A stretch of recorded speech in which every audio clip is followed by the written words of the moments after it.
Se necesita algo más que fuerza de voluntad para sobrevivir.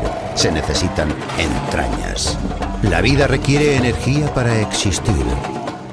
Y casi todos los animales obtienen su energía de la misma forma, gracias a una planta energética interna, un aparato digestivo que convierte la comida en combustible.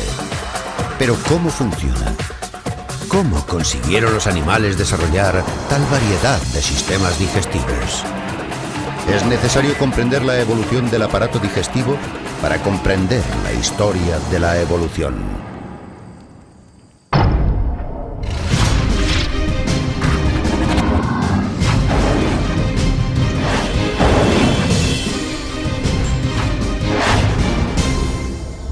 Evolución.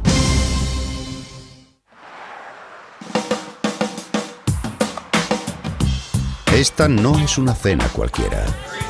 ¡Oh, señoras y señores, aquí llega! Es una celebración del poder del aparato digestivo. ¡Oh, Dios mío! Estos comilones pueden ingerir 10 kilos de comida de una sentada. Señoras y señores, ¿están preparados? ¿Cómo lo consiguen? Ha llegado la hora de empezar. Con la ayuda de una fábrica biológica situada en el interior de sus cuerpos, resultado de 500 millones de años de evolución. La transformación empieza en cuanto nos metemos la comida en la boca. Cuando masticamos la comida y la humedecemos y desmenuzamos con la ayuda de la saliva, nuestra lengua la convierte en unas bolitas suaves que podemos tragar. La comida se desliza por el esófago y llega al estómago, donde se mezcla con poderosas enzimas y ácidos. Después de pasar entre 4 y 5 horas en el estómago, la comida, convertida casi en puro líquido, pasa al intestino delgado. Allí se extraen los nutrientes de ese líquido que son absorbidos por el torrente sanguíneo. Lo que queda es enviado al intestino grueso, donde el agua es reabsorbida y se almacenan los residuos sólidos hasta la excreción. 1 minuto y 30 segundos. Esperamos muchas cosas de nuestro aparato digestivo. Pensemos en todo lo que tiene que hacer. Compramos una hamburguesa, nos la comemos y luego esperamos que nuestro cuerpo extraiga las proteínas, las grasas y los hidratos de carbono y los envíe a las partes apropiadas del cuerpo. Es increíble el trabajo que esperamos que haga nuestro estómago, pero es lo que hace por nosotros a diario. ¿Cómo de complejo es el aparato digestivo humano? En Luxemburgo hay una máquina que recrea todos los pasos químicos y mecánicos necesarios para digerir un trozo de comida. Casi 7 toneladas de tuberías industriales y modernos sistemas electrónicos forman una máquina llamada cloaca.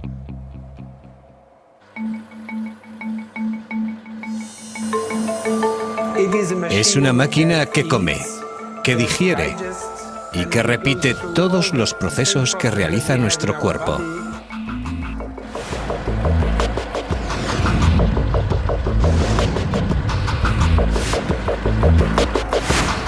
El gran tamaño de la máquina nos da una idea de la complejidad del proceso humano. Cada mañana un operario alimenta la máquina. Esta máquina puede comer exactamente lo mismo que nosotros y con mucha frecuencia son alimentos muy sabrosos. Cuando la comida entra en la máquina, un triturador de carne replica la acción masticadora de nuestros dientes. La comida fluye entonces hasta una cámara llena de jugos gástricos, incluido el ácido hidroclórico, un ácido que puede disolver rocas y que también utiliza nuestro cuerpo. Más adelante, unos contenedores replican la acción de nuestros intestinos, el desmenuzamiento de la comida y la absorción de los nutrientes. Esta parte de la máquina, de casi 8 metros de longitud, mide aproximadamente lo mismo que los intestinos que están en nuestro interior. Después de ser digerida durante 25 horas por cloaca, el mismo tiempo que tarda nuestro cuerpo, la comida llega al final de su recorrido. Y lo que sale es muy similar a lo que hacemos nosotros. Y lo que hacemos nosotros es caca. Apesta, pero ese es el objetivo de esta máquina. Para hacer lo que hace nuestro aparato digestivo, la tecnología moderna necesita una habitación enorme llena de máquinas. ¿Por qué es tan complejo nuestro aparato digestivo? La respuesta es que ha evolucionado.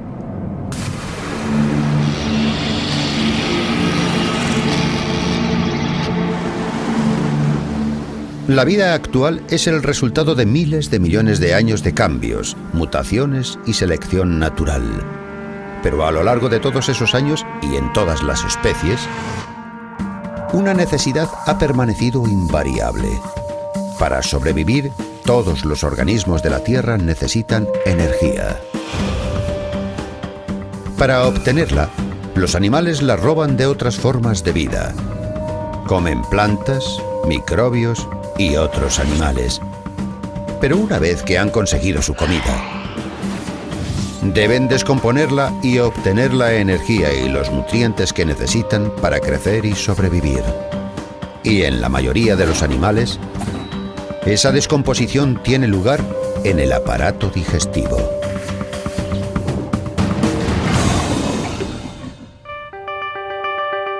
La evolución del tracto digestivo es un componente importante de la historia de la vida. Todos estos animales son capaces de especializarse en distintos organismos porque tienen tractos digestivos especializados.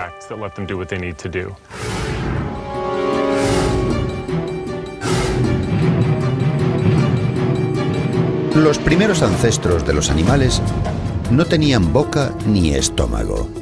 Eran microorganismos que simplemente se envolvían unos en otros para obtener energía. Entonces, hace 575 millones de años, la vida se puso interesante. En lo que es hoy la costa de Groenlandia, se encontraron, congelados en el tiempo, organismos que no se parecen a ningún ser vivo de la actualidad. Estas fueron las primeras formas de vida multicelular del planeta, la fauna ediacarana. Unos organismos tan misteriosos que los investigadores no estaban seguros de si eran plantas o animales. Algunos son pequeños, pero otros pueden alcanzar los 2 metros de longitud. Lo que estamos viendo ahora es una forma grande.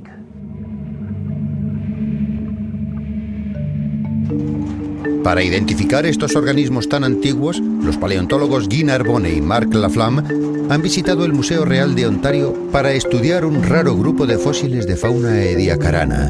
Lo primero que hacemos de forma instintiva es intentar comparar estos fósiles con organismos que nos resultan familiares. En cuanto a construcción, son únicos. Básicamente están formados de pequeños módulos que no se parecen a nada que exista en la actualidad. No hay absolutamente nada en los animales modernos que se parezca a esto.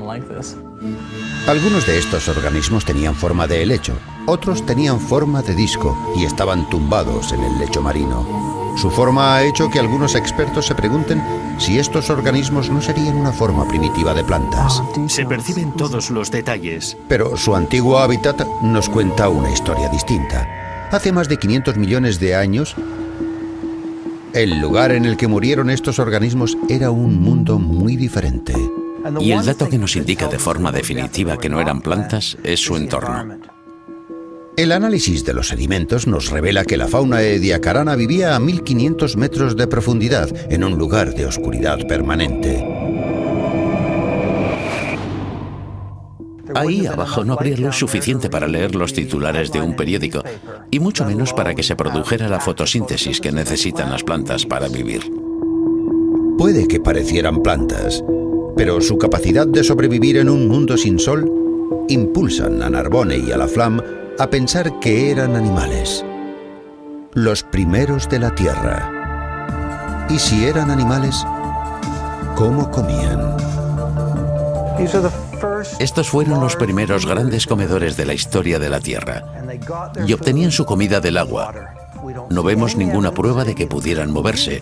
No tenían músculos, ni aparato digestivo, ni ojos, ni cerebro. Simplemente absorbían la comida del agua y luego la transmitían al resto del organismo. Fijos en el lecho marino, no podían buscar comida. La fauna ediacarana competía por la comida a base de tamaño. Intentaban maximizar su superficie. Cuanto mayor fuera la superficie de su cuerpo que estuviera en contacto con el agua, más nutrientes podrían absorber. Durante 30 millones de años, la fauna ediacarana dominó los mares, hasta que, debido a un brusco cambio evolutivo, la vida en la Tierra cambió para siempre.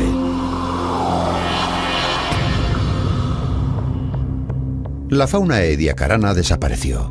Se cree que devorada por una nueva clase de animales equipados con una nueva clase de organismos y una nueva forma de comer. Por primera vez en la historia de la vida, la Tierra tuvo estómago.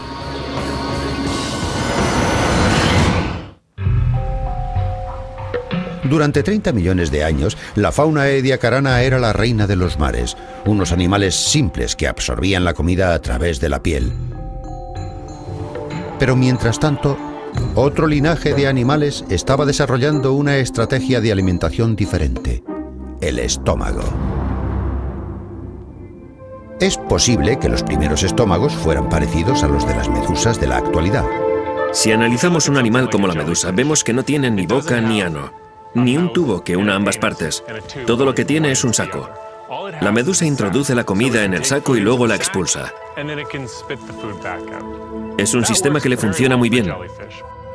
Pero la vida en el mar estaba a punto de convertirse en algo mucho más complejo. La fauna ediacarana desapareció, superada por una nueva clase de criaturas nacidas debido a un acontecimiento evolutivo conocido como la explosión cámbrica.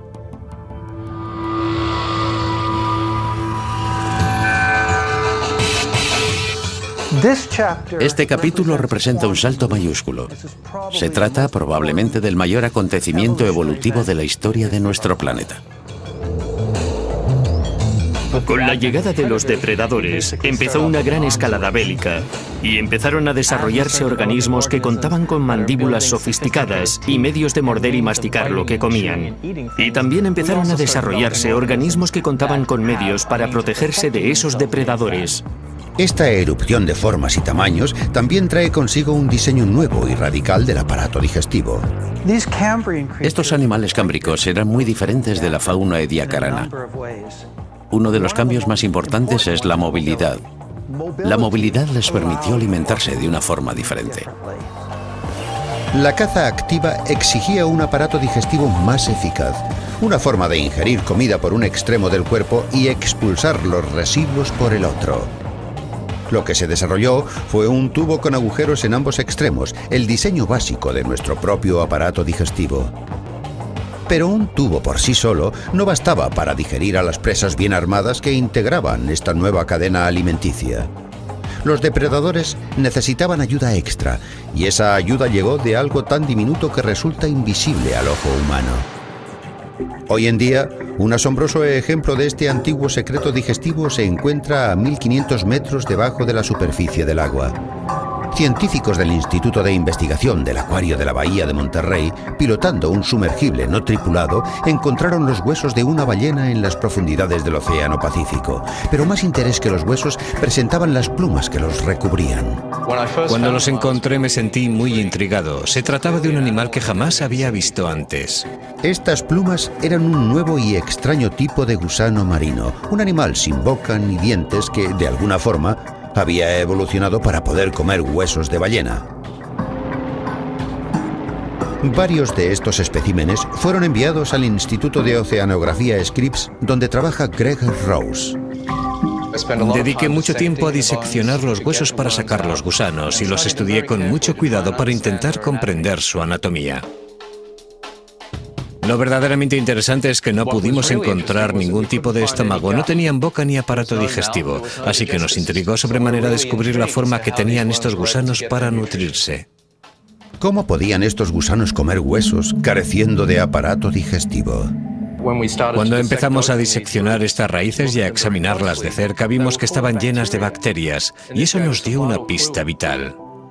Rose descubrió que los gusanos no se comían los huesos de la ballena, sino que lentamente los horadaban. Los gusanos proporcionaban acceso a las bacterias al interior de los huesos de ballena. Perforaban el hueso y las bacterias entraban en los huesos. Aunque Rose sigue investigando cómo lo hacen exactamente, está claro que las bacterias digieren las proteínas y las grasas que tienen los huesos de la ballena. Estas bacterias trabajan con los gusanos en una relación simbiótica, descomponiendo el hueso de la ballena, y a cambio los gusanos se comen luego a las bacterias. Por eso no necesitan tener un aparato digestivo. Consiguen toda la nutrición que necesitan por medio de esas bacterias que devoran los huesos de ballena por ellos. Hace mucho tiempo, las bacterias, los primeros seres vivos de la Tierra, desarrollaron enzimas para descomponer todo tipo de material orgánico. Cuando surgieron los primeros animales, las bacterias encontraron refugio en su estómago. A cambio, las bacterias descomponían la comida que esos animales no podían digerir por sí mismos. Una de las preguntas que nos planteamos ahora es cómo pudo haberse desarrollado esta cooperación. Y parece que es algo que ha ocurrido varias veces en la historia evolutiva. Es algo que parece ocurrir cuando hay una fuente de nutrición que los animales tienen problemas para explotar directamente. Más de 500 millones de años después, las bacterias siguen siendo esenciales para la digestión de casi todos los animales. Nosotros tenemos 10 billones de microbios en el estómago que nos ayudan a extraer los nutrientes de la comida que ingerimos. Las bacterias fueron esenciales para la digestión de uno de los linajes más exitosos del reino animal, los animales con columna vertebral. Nuestros propios ancestros, los primeros peces, evolucionaron hasta convertirse en depredadores muy rápidos en el agua. Gracias a sus poderosos ojos y a otros sentidos que facilitaban la caza, el pez desarrolló un aparato digestivo más sofisticado. Ya no era un sencillo tubo, sino el primer estómago merecedor de recibir ese nombre. En el estómago, la comida debe pasar por las diferentes partes del tracto digestivo en un orden determinado, para que el organismo pueda ser mucho más eficaz a la hora de descomponer la comida y extraer los nutrientes. Este poderoso motor digestivo permitió que aparecieran animales más grandes y complejos. Nuevas clases de comida crearon nuevas oportunidades evolutivas. Hace 350 millones de años, el linaje de los peces descubrió un nuevo mundo de oportunidades. Sobre tierra. Algunos vertebrados terrestres desarrollaron aparatos digestivos para comer hojas, mientras que otros se alimentaban de insectos. A cambio, ellos eran devorados por otros animales.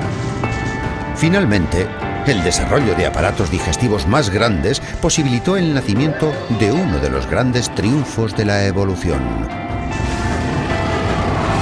los dinosaurios.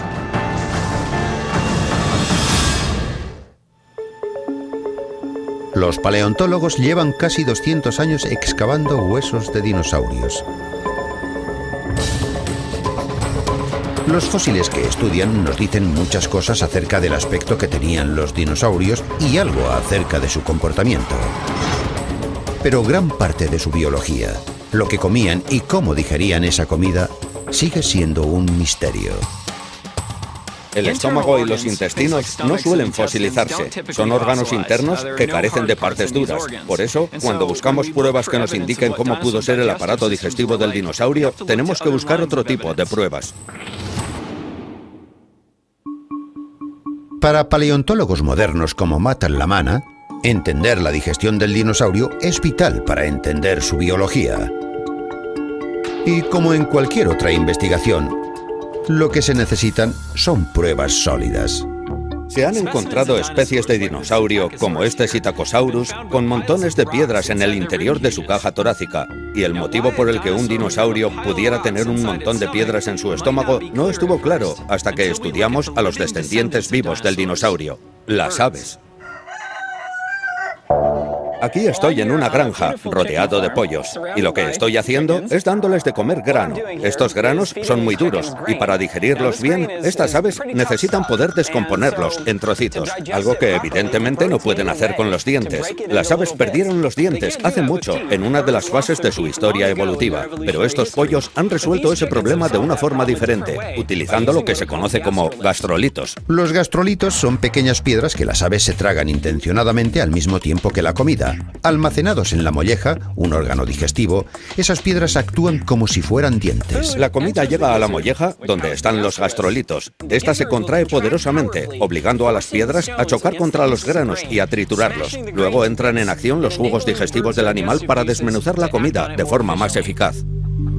¿Y qué pueden decirnos de los dinosaurios, los gastrolitos y las mollejas de los pollos?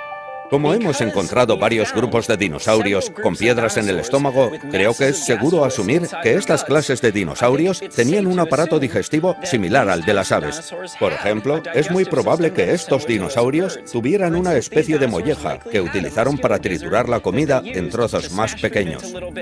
Los gastrolitos, al igual que los huesos sin médula, las plumas y otras características, demuestran que algunos dinosaurios compartieron muchos de los rasgos de las aves. ¿Pero significa eso que los dinosaurios compartieron también el energético estilo de vida de las aves? Esa característica definitoria conocida como sangre caliente. Los paleontólogos hemos aprendido muchas cosas de los dinosaurios en los últimos años, pero aún quedan unas cuantas preguntas sin responder. Una de ellas es la cuestión de su metabolismo. ¿Eran animales de sangre caliente o de sangre fría? Ni siquiera estamos seguros en el caso de dinosaurios carnívoros, tan famosos como el tiranosaurio. Para responder a esa pregunta tan importante, los paleontólogos han estado comparando a dinosaurios como el tiranosaurio con sus parientes vivos. En el árbol evolutivo, el tiranosaurio está situado entre el cocodrilo y las aves. Para muchos expertos, se parecen menos a las aves y más a animales de sangre fría como el cocodrilo y el caimán. Son capaces de ayunar durante largos periodos de tiempo entre comida y comida y luego devorar vorazmente, tragándose grandes piezas de carne y huesos que almacenan en el estómago durante días hasta que las enzimas los descomponen. Pero están apareciendo nuevos datos que podrían arrojar luz sobre cómo era de verdad el rey de los dinosaurios.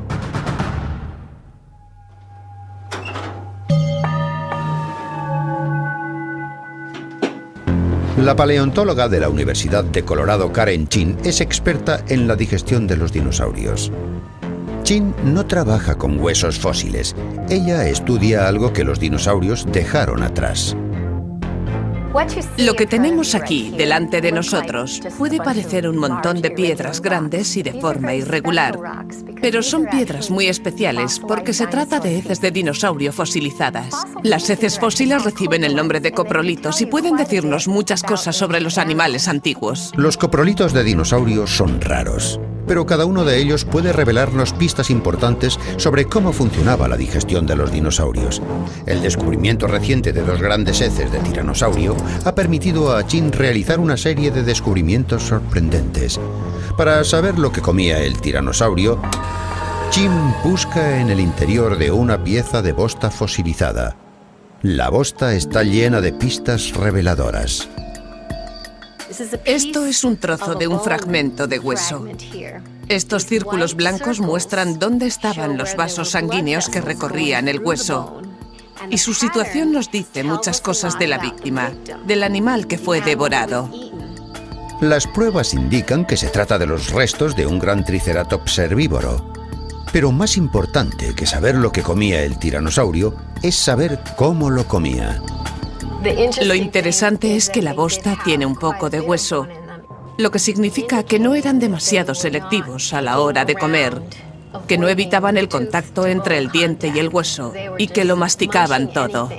A primera vista, la presencia de huesos confirma que el tiranosaurio tenía los hábitos alimenticios de un animal de sangre fría.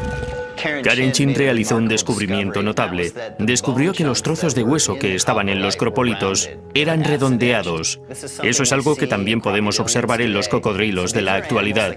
Así que sabemos que se trataba de animales que podían ingerir y digerir huesos y obtener nutrientes de ellos. Pero en el interior del segundo coprolito de tiranosaurio, Chin encontró una pista diferente. Este tipo de células de aspecto suave de aquí es tejido muscular fosilizado.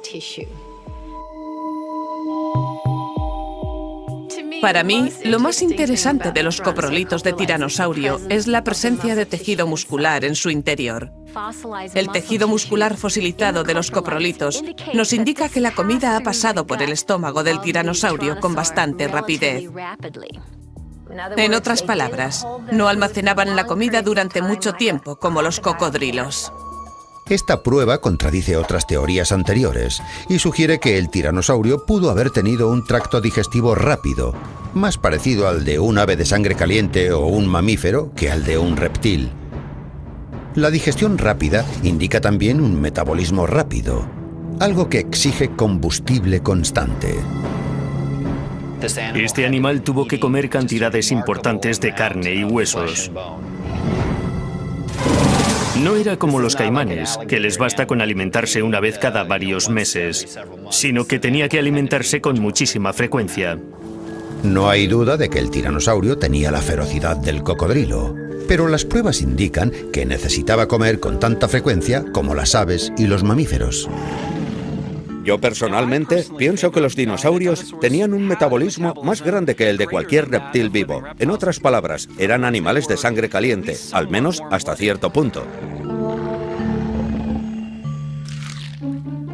Es posible que hayamos descubierto que no eran animales similares a los cocodrilos ni parecidos a los mamíferos, sino que tenían una fisiología única. Además de tener las características digestivas tanto de los reptiles como de los mamíferos, el tiranosaurio desarrolló el aparato digestivo que le ayudó a dominar la cadena alimenticia. Y sin embargo, el aparato digestivo que fue la base de su éxito pudo ser también la razón de su desaparición. Hace 65 millones de años, un asteroide gigantesco se estrelló contra la Tierra. En los cataclismos que siguieron al impacto, el tiranosaurio y otros grandes dinosaurios se encontraron con una gran escasez de comida. Cuando ese asteroide chocó contra la Tierra y empezaron a desaparecer todos los animales de los que se alimentaba, el tiranosaurio se encontró en una encrucijada. No había nada de lo que pudiera alimentarse. Los grandes dinosaurios se extinguieron. Pero no toda la vida animal sucumbiría a la destrucción. Los pequeños mamíferos sobrevivieron construyendo madrigueras subterráneas. Cuando empezaron a emerger, los dinosaurios depredadores habían desaparecido. Pero ellos no estaban solos, ni seguros. Otro animal había utilizado la misma estrategia de supervivencia y había desarrollado unos hábitos alimenticios realmente radicales. En los primeros tiempos de los mamíferos, una clase de lagarto evolucionó para aprovecharse de la cantidad de comida que había a su disposición. En vez de perseguir a sus presas, perdió las patas y aprendió a deslizarse. De sangre fría y de movimientos lentos, se presentó como una nueva y radical estrategia para alimentarse.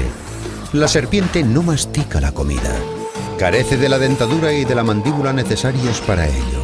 Lo que hacen las serpientes es tragarse a sus víctimas enteras. ¿Cómo lo hacen? ¿Y cómo han desarrollado esta estrategia de alimentación tan radical?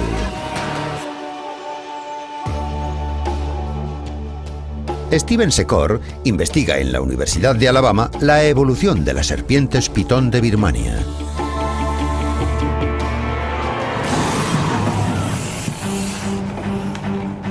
Lo sorprendente de estas serpientes es su capacidad de alimentarse de una víctima cuyo diámetro es varias veces más grande que el diámetro de la cabeza de la serpiente.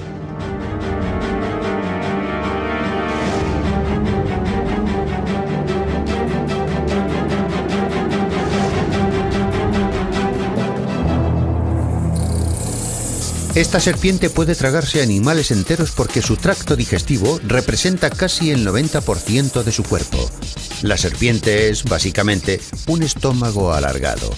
Pero el trabajo duro empieza cuando la serpiente se ha tragado a su víctima. ¿Cómo consigue transformar la rata en energía?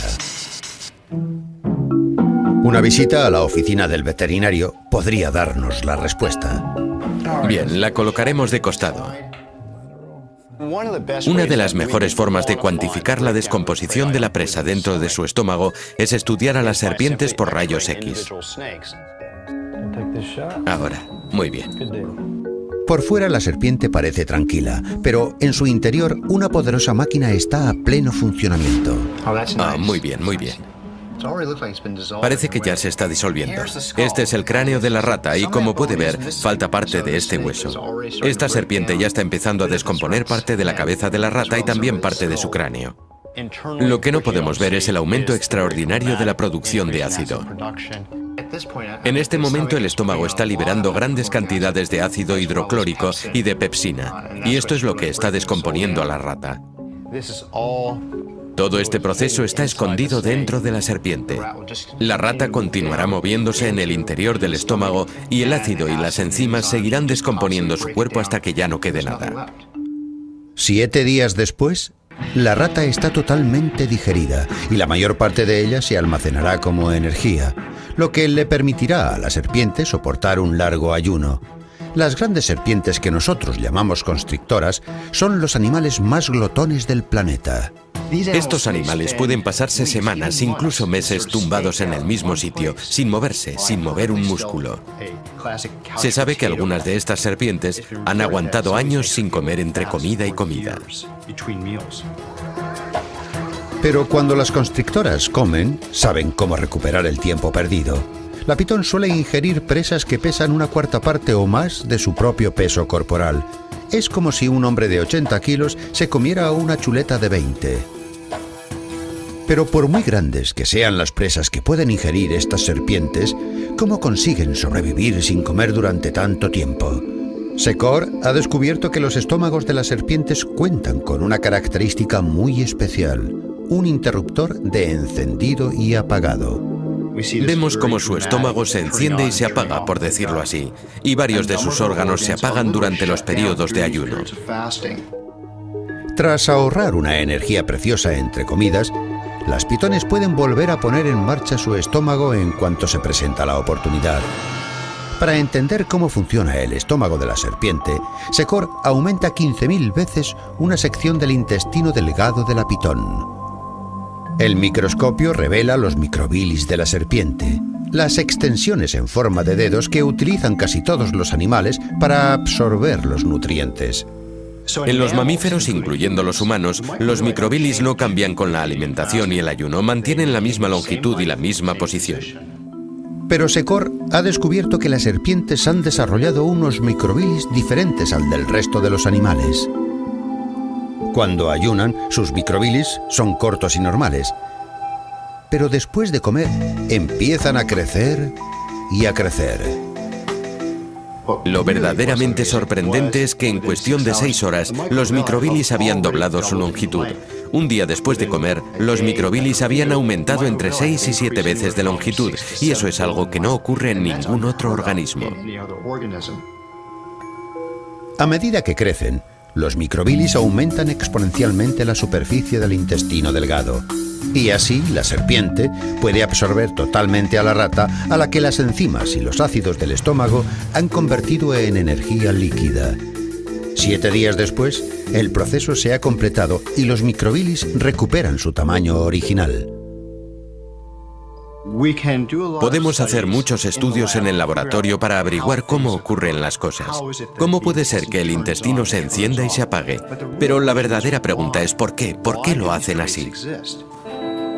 En un mundo en el que tus presas son más rápidas que tú, conservar energía es vital para las constrictoras. Es un mecanismo evolutivo muy interesante que te permite pasar grandes periodos de tiempo sin comer, porque la energía almacenada basta para hacer que tu metabolismo siga funcionando. Y es una buena estrategia para alimentarse, para hacer la digestión y para sobrevivir. Las serpientes no son los únicos animales que han desarrollado un estómago extremo para adaptarse a una dieta complicada. Hace 20 millones de años, en el Mioceno, el enfriamiento de la Tierra provocó una serie de importantes cambios medioambientales. Se produjo un gran cambio. De pronto, los grandes bosques se convirtieron en praderas. Los animales que estaban especializados en comer las hojas de los árboles y que se habían defendido muy bien hasta el Mioceno, se vieron de pronto inmersos en un mundo en el que no estaban acostumbrados a vivir.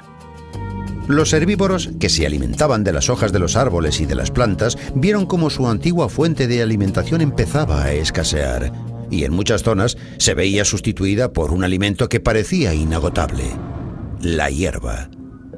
Pero en aquellos tiempos, comer hierba representaba serios problemas. En una pradera, los animales no podían ocultarse de los depredadores, y lo que es más importante, la hierba era prácticamente indigerible.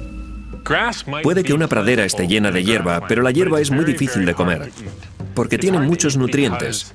Y los nutrientes que tiene están presentes en una especie de material indigerible, duro, similar a la celulosa. Pero algunos animales encontraron una solución. Los rumiantes, entre ellos la vaca, viven en la actualidad gracias a una dieta a base de hierba. ¿Cuál fue su solución digestiva?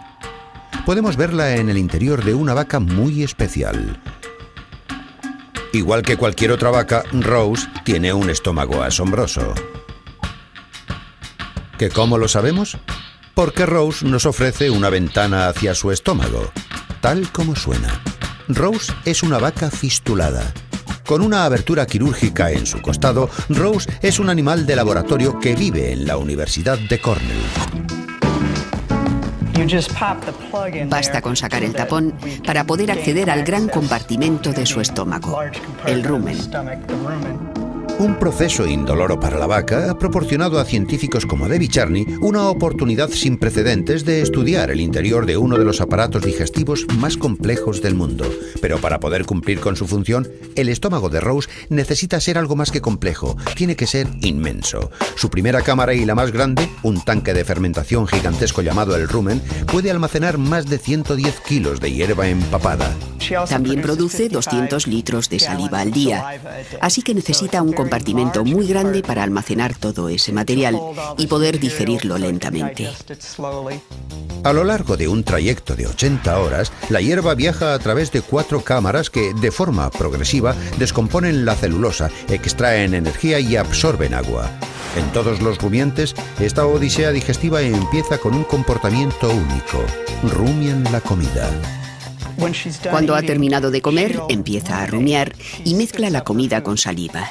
La mezcla en la parte trasera de la garganta, luego se la traga para extraer el agua de la comida y posteriormente la mastica. ¿A qué se debe esta forma de comer tan complicada? Puede que se originara como una forma de evitar a los depredadores, poder comer sin convertirse en comida. Puesto que es una especie destinada a ser presa de los depredadores, si comen rápidamente pueden ir luego a un lugar menos expuesto y masticar la comida en un lugar seguro. Así tienen más posibilidades de sobrevivir. Pero para digerir la hierba, los rumiantes necesitaban algo más que un tracto digestivo grande y elaborado. También contaron con la ayuda del digestivo utilizado por la mayoría de los animales de la Tierra, unos pequeños polizones que muchas especies transportan en su interior. Los microbios llevan viviendo dentro de los animales desde que los animales evolucionaron, pero la vaca los ha llevado a un nuevo nivel. Su estómago es un hábitat gigantesco para los microbios. En su interior trabajan más de 200 clases diferentes de microorganismos, incluyendo billones de bacterias que atacan a la hierba, transformando la celulosa en azúcar y energía. En el rumen, grandes protozoos mantienen a raya a las bacterias comiéndoselas. Y hay incluso hongos que descomponen el forraje más fibroso que las bacterias no pueden descomponer. Cuando vemos a una vaca comiendo hierba, es interesante recordar que las vacas no pueden digerir la hierba. La única razón por la que la vaca puede hacer algo con esa hierba es porque cuenta con una gran colonia de bacterias viviendo en su estómago y que descomponen la hierba para ella.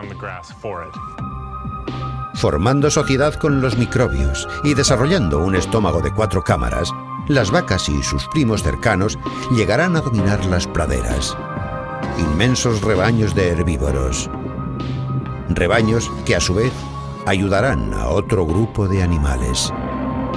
Unos animales que no comen hierba, sino que se comen a los comedores de hierba. Evolucionarán nuevas especies de mamíferos carnívoros, algunos con mandíbulas y garras, e incluso unos depredadores aún más temibles que pueden utilizar el cerebro para cazar. ¿Qué es lo que nos hace inequívocamente humanos? Durante algún tiempo parecía que la respuesta estaba en la evolución de nuestros enormes cerebros. Pero nuevas pruebas indican que parte de la respuesta se encuentra en otra parte, en nuestro estómago. El antropólogo Harvard Richard Wrangham ha dedicado su carrera a estudiar a los chimpancés, los simios y los orígenes del hombre. Hace unos 2 millones de años, nuestros ancestros eran miembros de un grupo de animales a los que hoy en día podríamos considerar como simios. Claro que si los viéramos entonces no les invitaríamos a cenar, los encerraríamos en zoos o en parques nacionales. Y me estoy refiriendo a este homínido, el australopiteco.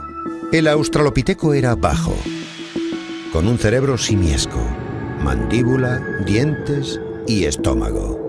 Y en un espacio de tiempo relativamente corto a partir de esa especie, surgió, entre otras cosas, el hombre actual. Estos nuevos homínidos fueron nuestros ancestros directos. Se cree que en el transcurso de cientos de miles de años, apenas un parpadeo en términos evolutivos, La capacidad cerebral de estas nuevas especies dobló la capacidad cerebral del australopiteco, mientras que sus dientes y su estómago se reducían. Y aquí es donde se presenta el gran problema. Tenemos a un simio de dientes grandes y cerebro pequeño, que se convierte en un humano de dientes pequeños y cerebro grande. ¿Cómo ocurrió? Graham cree que todos esos cambios tenían el mismo origen, un cambio radical de la dieta. Hay una pregunta fascinante acerca de cuál es la relación entre la dieta y el tamaño del cerebro. ¿De dónde se saca la energía necesaria para alimentar un cerebro tan grande? Cada órgano del cuerpo exige su parte de energía. El tracto digestivo y el cerebro son especialmente exigentes. Si una especie pudo desarrollar un estómago más pequeño, quizá pudo también desarrollar un cerebro más grande. ¿Cómo pasaron nuestros ancestros de tener un estómago grande a tenerlo pequeño? Siempre se ha pensado que esos homínidos aprendieron dos cosas. Aprendieron a conseguir más carne y aprendieron a utilizar herramientas para conseguir esa carne. Sabemos que utilizaban herramientas como esta para cortar la carne, y es probable que pudiera utilizarse una herramienta similar para golpear la carne y preparar algo parecido a un filete tártaro, algo que resultaba mucho más fácil de comer.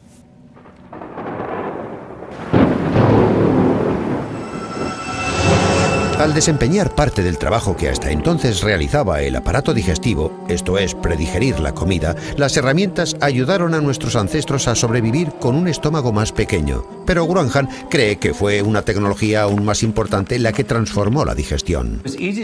Es fácil imaginar que una vez que esas especies de transición descubrieron el fuego, empezarían a acercar su comida al fuego, porque no tardarían en descubrir que sabía mucho mejor. Graham opina que el descubrimiento del fuego lo cambió todo. Cocinar la comida nos permite obtener más energía de ella con menos esfuerzo. Creo que puede considerarse una de las grandes mejoras en la calidad de la dieta en la historia de la evolución. Desde luego en lo que respecta a los primates. ¿Cómo pudo esta nueva tecnología, cocinar la comida, aumentar el tamaño de nuestro cerebro? Para probar su teoría, Graham está trabajando en colaboración con un experto en digestión animal, Steven Secor. Han diseñado un sencillo experimento para ver si hay alguna diferencia en la cantidad de energía que se necesita para digerir comida cocinada o cruda. Las cobayas de este experimento serán dos pitones de Birmania hambrientas, dos animales que no tienen ningún problema en digerir cualquier tipo de comida, ya sea cruda o cocinada. Primero alimentan a las serpientes con dos trozos de carne del mismo tamaño, uno crudo y el otro cocinado. Y luego las introducen en sendos contenedores. Mientras el aire entra y sale del contenedor, la cantidad de CO2 exhalada por las serpientes demostrará cuánto le cuesta a cada serpiente digerir la comida. Lo que hemos descubierto es que comparado con las comidas crudas, el trozo de carne cocinado reduce el trabajo de la digestión en un 12,5%. Así que eso confirma la hipótesis de que una comida cocinada reduce el trabajo de la digestión.